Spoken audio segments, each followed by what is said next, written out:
এখন নিশ্চয়ই 2 মিনিট সময় হবে। গার্লফ্রেন্ড তো চলেই গেছে। ঠিক করে কথা বলো। তুমিও ঠিক করে কাজটা করো। আমার এমপ্লয়িকে কাজে লাগানোর আগে অবশ্যই আমাকে ইনফর্ম করবে। আমি 2 কোম্পানির জন্যই কাজ বের করার চেষ্টা করছি। দেখো বুরাক, তোমার মতো ছেলে মানুষই করার সময় আমার নেই। কাজ করারও একটা নিয়ম আছে।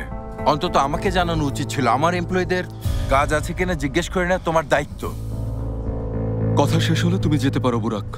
আমার কাজ আছে, নষ্ট করার মতো সময় নেই। তোমার সমস্যা কি? হ্যাঁ, সত্যি কাজ করতে চাইছো নাকি ঝামেলা করতে চাইছো? আসলে তুমিই হচ্ছ ফালতু প্ল্যান করে ঝামেলা পাকানোর লোক। চুপচাপ নিজের কাজ করো। এখানে 2টা কোম্পানি দেমের, তুমি সব জায়গায় নাক গলাতে পারো না। আমি 2টো কোম্পানিকেই ঠিক করে ফেলবো, আর খুব শীঘ্রই। অনেক হয়েছে সব পাগলামি। আরতিমিমের নাম ডুবিয়েছো, সবই তোমার ভুল। কি করছো তোমরা? তোমাদের কথা বাইরে থেকে শোনা যাচ্ছে। সবাই কাজ বন্ধ করে তোমাদের কথা শুনছে। তোমাদের সমস্যাটা কি? পাগল হয়ে গেছো? তুমি আগে যে কোম্পানিতে কাজ করেছো তার লিস্ট আমি দেখেছি। ইস্তাম্বুলের 4টা বড় কোম্পানিও ছিল। সবগুলোকে চাই ক্লায়েন্ট হিসেবে। যাও, মিট করো, কথা বলো, তারপর ওরা আমাদের সাথে কাজ করবে। আমি কয়েকজনের সাথে কথা বলেছি, আমার সাধ্যমতো চেষ্টা করছি। তোমার এইটুকু চেষ্টায় কিছুই হবে না ইলুল। আরো চেষ্টা করো, আরো অ্যাক্টিভ হও। কারোর সাথে পরামর্শ করার দরকার নেই। যে যার মতো করে কাজ করে খুঁজে আনো। এসে বলো এই কাজগুলো পেয়েছি, এর মধ্যে শেষ করতে হবে। আর এই হলো কাজের বাজেট। এখানে কাজের চেয়ে কথা বেশি হচ্ছে। সাবধানে দেমির, আমরা কেউই তোমার কর্মচারী না। বাবার কাছ থেকে চেয়ে নেওয়া ক্ষমতার দাপট আমার সামনে দেখাবে না বুরাক। এই কোম্পানি না থাকলে তোমার সে ক্ষমতাও আর থাকবে না। তাই কোম্পানি কিভাবে বাঁচবে সেই কথাই ভাবো। বুরাক, হয়েছে, চলো চলো। তবে সেটা সৎভাবে। দেখো, তোমার এই কাজ করার প্রয়োজন নেই। এই ছবি তোমার ইলদিরিমকে দেবার কোনো দরকার নেই এলুল। ক্ষতিপূরণের হাত থেকে মুক্তি পেতে হলে এই ছবিগুলো মিস্টার ইলদিরিমের কাছে আমার পৌঁছে দিতেই হবে। সবচেয়ে সহজ আর নিরাপদ উপায় হচ্ছে এটা। আর তুমিও কি একই উদ্দেশ্য নিয়ে এই ছবিগুলো তোলনি? বুরাক, এটা সঠিক সময় না, প্লিজ যাও।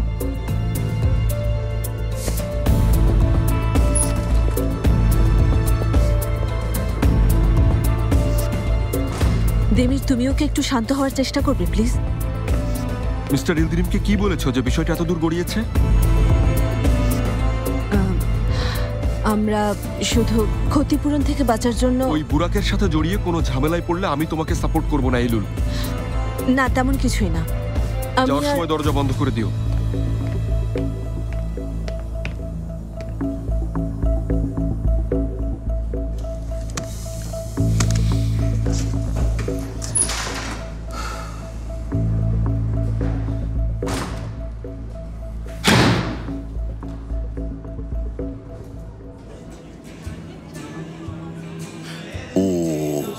তাহলে মিস লেইলা, অনুমতি দিলে আমি এখন কাজে যাই? নিশ্চয়ই মুহাররম সাহেব। আপনি কি চলে যাচ্ছেন? বসুন বসুন, আর মাত্র 2 মিনিট সময় নেব। আচ্ছা, বিয়ের পর আপনারা কোথায় থাকবেন এটা নিয়ে কোনো কথা হয়েছে? এটা নিয়ে কথা বলার কি আছে ফিরুজে? আমরা দুজন ম্যানশনেরই কোনো একটা রুমে থাকবো। মিস লেইলা, এই ব্যাপারে আমরা দুজন একটু একান্তে কথা বলি। আচ্ছা, আমাকে দেখছি এখনই আলাদা করে দেয়া হচ্ছে। তাহলে বিয়ের পর তো আপনারা আমার মুখের উপর দরজা বন্ধ করে দেবেন। ফিরুজের কথা তখন কারো মনেই থাকবে না। হ্যাঁ, আচ্ছা ঠিক আছে, খুব ভালো, আমি বুঝতে পেরেছি। ঠিক আছে, আচ্ছা কোনো ব্যাপার না। ওহো, আপনি এটা কি করলেন মুহাররম সাহেব? দেখলেন তোর মন খারাপ হলো।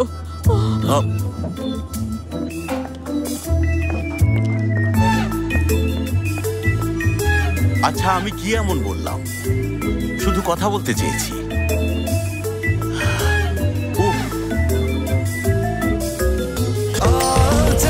স্বাস্থ্যকর অল টাইম হানিকম, সব সময় all time healthy life.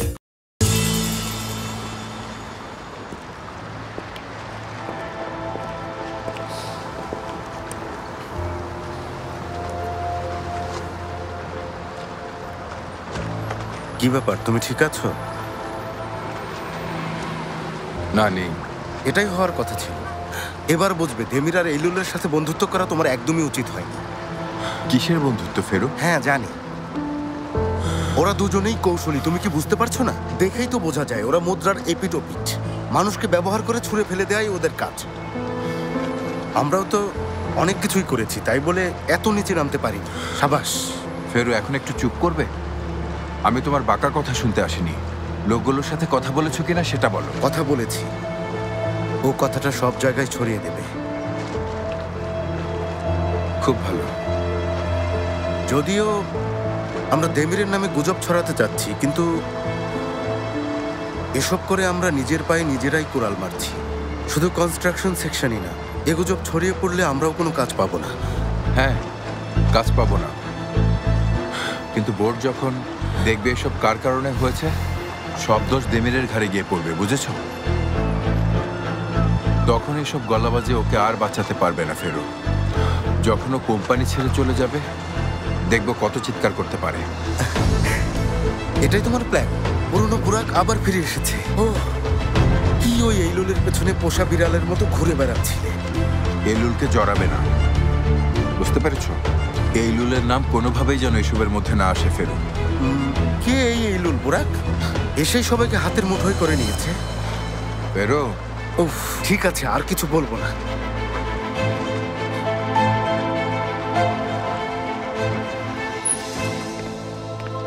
Demir sir চলে যাচ্ছেন? মিটিং এ যাচ্ছি, আজ আর আসবো না। Have a nice day. আয়দা কালকের মধ্যে গ্যালারি রিভিশনটা শেষ করে ফেলবে। ঠিক আছে দেমির স্যার। দেমির স্যার, আমার জন্য কি কোনো কাজ আছে? না মিস সেলিন। এলুল, তোমাকে যা করতে বলেছিলাম করেছো?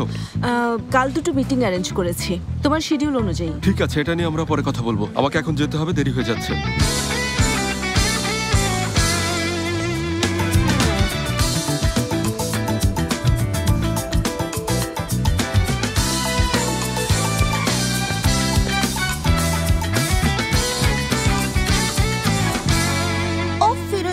আপনি বেশি রিঅ্যাক্ট করছেন। মানুষ বিয়ে করলে কি নিজের বোনকে ভুলে যেতে পারে বলুন? আমি জানি না, কিন্তু আমি এত বড় ম্যানশনে একা একা একদম থাকতে পারবো না। সবাই কেমন আছেন? ইবো, তুমি চলে এসেছো? ভালো আছি মিস্টার ইব্রাহিম। Thank you. কি খবর ইবো? ভালো, তোমার? ভালো। এসেছো, ভালো লাগছে। মেয়েরা, তোমরা আমাদেরকে 10 মিনিট সময় দিতে পারো? হ্যাঁ অবশ্যই। এসো ইবো, তুমি আর আমি ওই দিকটায় গিয়ে বসি। বসো সুইটার।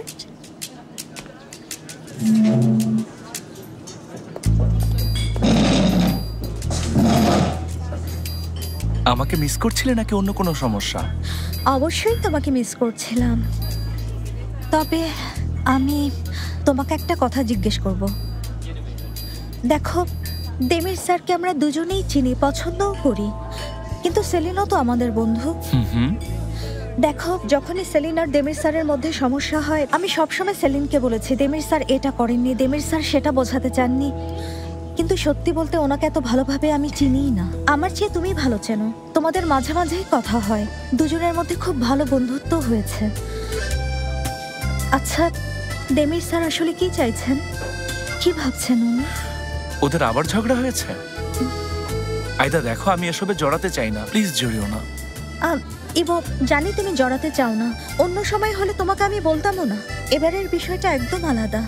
ওরা দুজনেই খুব কঠিন সময় পার করছে। সেলিন যদি এই সম্পর্কে জড়িয়ে এইভাবেই কষ্ট পেতে থাকে, আমি ওকে দেমির স্যারের সাথে আর মেলানোর চেষ্টা করব না। আশা করি তোমাকে বোঝাতে পেরেছি। যদি দেমির স্যারের মনে কোনো ধরনের সন্দেহ থাকে বা ওনার কোনো কনফিউশন থাকে মিস এলুলকে নিয়ে, তাহলে। এলুল? এলুল আবার কে? তুমি চেনো না? ঠিক আছে, আসলে যেটা আমি জানতে চাইছি, দেমির স্যার সেলিনের ব্যাপারে আসলে কি ভাবছেন। তোমরা তো সেদিন বাড়ি গিয়েছিলে, নিশ্চয়ই এসব নিয়ে ওখানে কথা হয়েছে। দেমির স্যার ওকে নিয়ে কি ভাবছেন? সুইটহার্ট, আমরা তো সেদিন সেলিনকে নিয়ে কথা বলিনি, তোমাকে মুগের সাথে পরিচয় করিয়েছিলাম, সেটা নিয়েই কথা বলেছি। কি ইবো, তুমি কি আবার পার্সোনাল প্রবলেম নিয়ে আমার বসের সাথে কথা বলেছো? আমার বসের কাছে আমাকে নিয়ে অভিযোগ করেছো, আমাকে নিয়ে গসিপ করেছো? আরে না, এমন কিছু না। এটা কি হতে পারে? কি বলেছো তাহলে? আইদা অনেক রিয়্যাক্ট করেছিল, এসব বলেছো? নাকি এটাও বলেছো যে আমি কাঁদছিলাম? হঠাৎ করে এরা আবার কি শুরু করলো? ওরা দুজন ঝগড়া করছে কেন? ওদের মধ্যে আবার কি হলো? এসব ঝামেলা এখন আর ভালোই লাগছে না। এমনিতেই সেলিন আর ডেমির স্যারকে নিয়ে টেনশনে আছে। এর মানে কি? সেলিনার ডেমির স্যারের কি হয়েছে? আরে ওদের কিছুই হয়নি। আমরা ওদের মিল করানোর জন্য অনেক চেষ্টা করেছি না, কত কিছু করেছি। গোপনে ফুল পাঠানো, উপহার পাঠানো, নোট পাঠানো, কত কিছু। সেগুলোর কথাই বলছি।